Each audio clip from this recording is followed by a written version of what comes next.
Kanishka bombing. News X's Kanishka Files campaign reopened the shoddy probe files, exposed Canada's massive investigative failure and kept the pressure alive. Now, following our campaign, the Indian Parliament honored the 329 victims, and now Canada has officially acknowledged that Khalistani terrorists based in Canada carried out the deadliest aviation terror attack in history. The big question now is, will Canada finally reopen the Kanishka bombing probe with honesty and seriousness? I'm now joined in the discussion by Sanjay Lazar, who's the author, analyst and kin of one of the Kanishka bombing victims. I also have with me in the discussion Ambassador Suresh Goyal, former diplomat. So thank you all for joining us. Mr. Lazar, thank you for giving us your time. Firstly, how do you react to Canada's first admission of Khalistani role in this tragedy that we saw in 1985? Thank you, Kriti, for having me in your show. And ironically, I was in Ireland at the memorial just 2 days ago. I'm in Paris at the moment. I did meet CSIS and RCMP officers there.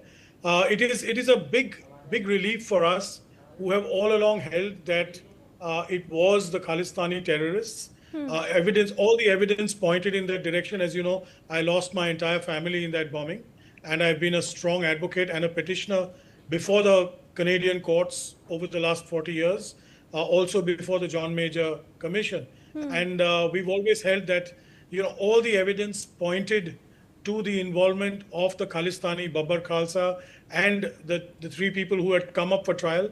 Yeah. It was tragic that so many witnesses were killed during that trial, and they got scot-free. But it's a big step, and I'm grateful that they finally acknowledged. I do hope that they take the next step and take a giant leap and try and bring the last few people who are still alive to justice. So we'd get closure in what is the world's worst aviation bombing. Thank you, Kriti. Right. Stay on with me. I have a few more questions for you.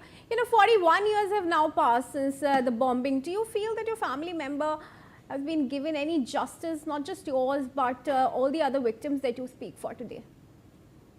Kriti, no, definitely not. And I have long since campaigned in Canada, in Ireland, and in India.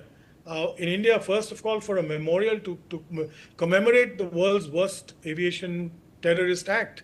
And secondly, for justice, because we have seen blatant misuse and abuse in the court system, blatant, mishandling of evidence, of witnesses. So definitely not.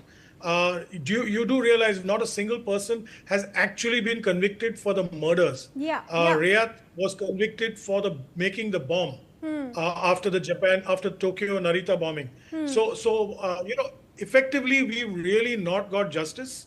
We are looking for closure, me as well as all the other family members. And, I travel the world speaking about this, advocating against terrorism. And I hope we do get closure, sooner rather than later. Right. Yes, Ambassador Goyal also with us. In fact, Ambassador Goyal, now that the first admission has come, of course, it's a good first welcome step on part of Canada under Mark Carney. But would you now demand that Canada reopen the Kanishka investigation? Thank you very much, Kriti.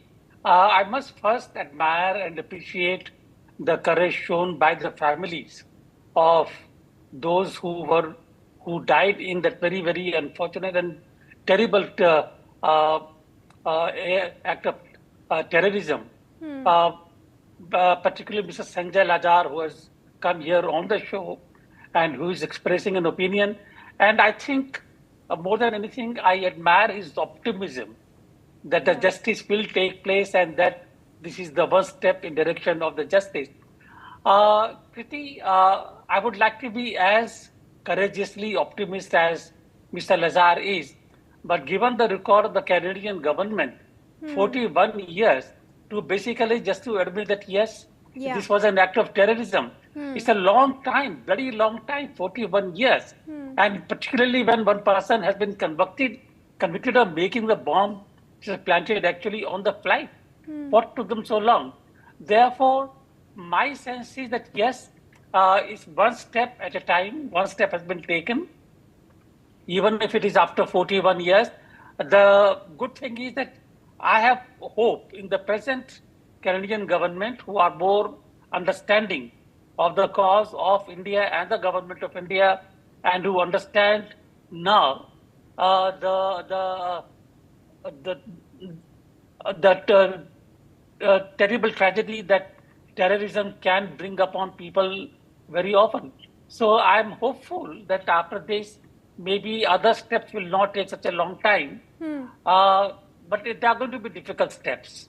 Given the record of Canada, given the influence, I would say, in the terrorist related, the Babbar Khalsa and the other Sikh groups ex- exercise in the Canadian politics, they are going to be difficult steps, but I'm optimistic that they will soon follow after this first. Right, Mr. Nazar, 2 years ago, News X also did an investigation on the bombing, and we spoke to you too.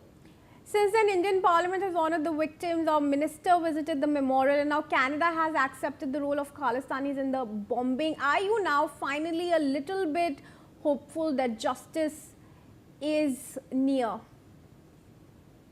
Well, I must acknowledge NewsX's role, and I've already said this number of times on television when I've appeared on your channel. 2, 3 years ago, you all started this campaign, and under various, hosts, I have appeared. The Kanishka files has been, something of a legend. You've gone into everything from, the Indian reports to the John Major report to the trial to everything. So hats off to you guys, and hats off to the, largely the Indian media that has kept this issue alive. Yes, of course, the Indian government has noticed it. Last year, if you remember, was the 40th anniversary. The Prime Minister sent a group of, 7 members of Parliament and MLAs and prominent political leaders led by Hardeep Singh Puri ji, who is a cabinet minister, and they promised justice. The Canadians sent their Minister of Public Security, who came again this year, and promised to do more to help with the memorial as well as the investigation. RCMP officials did speak, saying that there are still, the task force, Air India task force is still open and alive and functioning in Canada and Vancouver. So they are still investigating this. They are still following leads, and they are tracking the last few people who are involved in this. So I'm hopeful that something will happen, given that the direction of the Canadian government has changed so radically.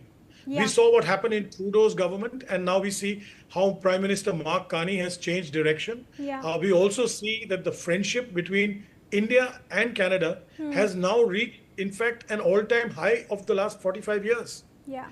They had broken down in the aftermath of Mrs. Gandhi's request for Talvinder Singh Parmar's extradition. Then after Operation Blue Star and the Air India Kanishka bombing, it was tattered, came up to Trudeau, and it went into the dustbin of history. Today, it's come back again, and I thank the ambassador for his kind words, and I'd also like to point out the Indian ambassador in Ireland. His strong words at the memorial were a salve for many of our families' wounds. That India will not stand by and do trade without settling terrorism issues, and that's very, very important. The Indian government has to put its foot down, and it has. Unfortunately, in the previous 30, 35 years, we didn't see that kind of resolve from the Indian government. We are seeing it in the last few years, and I thank the government and, of course, the media who's kept it so strongly alive in people's minds and memories and hearts. Right. Ambassador, now Inderjeet Singh Riyat, he served 30 years, but he is out again. 329 lives have gone. They're never coming back. What's reason that Inderjeet and his accomplices, they should not be arrested again? Any reason for that? Priti, if I were Canadian government, I would have done it by now. But the action lies in the hands of the Canadian government, and therefore all I can do is continue to press them to take the action that they should. But without saying what their compulsions are, but every government will act in their own manner, and therefore rather than telling them what they should not be doing, what they should be doing, I will continue to press my case with them really. If I were the government of India, I would continue to press, and I will continue to hope that given the state of good relations that now exists between the two governments, they will be sensitive to our own concerns in this matter. And they will be, more than our concerns, that they will be sensitive to the feeling of the families, those, for the families of the victims of the flood, those who are still waiting for the closure of the case. So I do hope that the government of Canada will show some sensitivity and some consideration for the families and the relations with the government of India. Right. Well, Ambassador, thank you very much for speaking to us. Mr. Thank you. Lazar, it was an honor to have you once again on NewsX and join us. And with that, viewers, we move ahead.